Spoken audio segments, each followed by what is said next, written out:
Hi guys, I'm Ant Reynolds-Lene and I'm the lead of our world building team. And I'm Graham McNeil, senior writer in the world building team. So some of you guys have been asking a little bit about the regional updates that we've been doing recently, talking about like the regions and cultures of Rунтерре. Because we're doing the rework with Galio and everything, which we're really excited about, this just seemed like a really good time to dive into Demasii, what it's all about, talk a little bit about its history, its military, how it came to be and stuff like that. So one of the things we wanted to do with Demasii from a world-building perspective was to make it a little bit more three-dimensional. We didn't want to move away from what Demasii was. Like, we still love Demasii and what it is. We wanted to retain the core essence of what it is. But we wanted to add a little bit more nuance to it, make it a little bit more interesting. We tackled that from a few different angles. So we wanted to try and make it visually a little bit more unique, but also in terms of fleshing out its culture and its history. Yeah, and the history of Demasii stems from the Rune War, which was a cataclysmic, world-spanning war that almost destroyed the world and brought the races of Runterre to the edge of extinction. And the survivors of that war, people fleeing its destructive wild magics, founded Demasii in this realm that was curiously unaffected by that wild magic. It was a fertile place, it was self-sufficient, it seemed kind of immune to the magics that were ravaging the rest of the world, and crucially it was defensible. So they settled here and they built walls to defend what they had because they knew that a place of refuge in the wake of this destruction would prove very desirable to all others. So they wanted to make sure that nobody would take it from them. So that gave rise to a culture that was fiercely independent, insular, and had a very, very powerful military to defend it. One of the things we wanted to emphasize with Demasii is the elite nature of its military force. So while other cultures probably vastly outnumber them in terms of the size of their armies, so the armies of Noxus, the Freljord, and Ionia probably are much, much bigger. Demasii is small, but it's very, very powerful. So every soldier in Demasii is highly trained in various forms of combat. So they're all trained with whatever weapon they might need to use on the battlefield, be it sword or spear or lance or bow.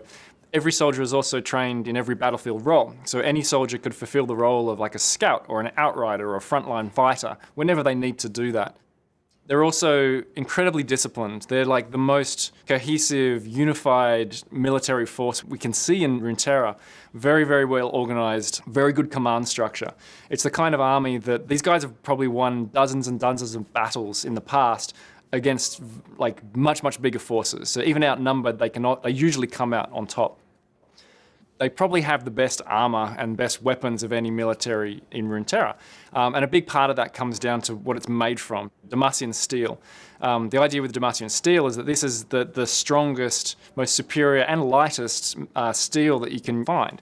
And one of the things that we've sort of hinted at here is that there might even be a sort of slightly anti-magic property around Demasian steel, so that when its armies march to war, its soldiers actually have some kind of mild protection against hostile magic. Yeah, because magic is such a rare thing in Runterre, and especially so in Demasii, because given how the country was formed in the wake of the Rune Wars, its people have been raised on folk tales of dark mages and powerful wild magics that almost destroyed the world. So quite naturally they fear magic and are suspicious of it. But that was a long, long time ago. Much of this magic has never been seen in Demasii. There's pockets of Demasii where they don't even believe that magic is real anymore because it's not woven into the fabric of the nation like it might be in a place like Ionia. Even those who might have seen something magical are able to rationalize it into something mundane in a way that doesn't compromise their way of thinking. Lux is an interesting character for exploring the idea of magic in Demasii because she's well known as somebody who helps the helpless, who looks after the poor and is well regarded by everybody in Demasii. So for her to have this magic at her heart leaves her fairly conflicted. That makes for an interesting dilemma for a character who has this power but lives in a place where she can't actually acknowledge that she has it. So this certainly doesn't mean that we're done with Demasii, very far from it. We didn't get around to doing every single bio and story we wanted to this time around, so there's plenty more to come back to. For us, we actually see this as laying a good foundation for the future. So we've established here a little bit more about what Demasii is, and its core themes and stuff like that, and using all that material now, we can move forward and start telling some bigger stories. So if you guys want to learn more about Demacia or any other part of Runterre or any of the champions, head on over to the Universe site. There's lots of information there. There's lots of bios, lots of stories. So make sure you go and check that out. So thank you very much for watching, guys. If you guys have got any comments or any feedback or questions, we'd love to hear it. So please leave a comment and we'll speak to you soon. Yeah, thanks very much.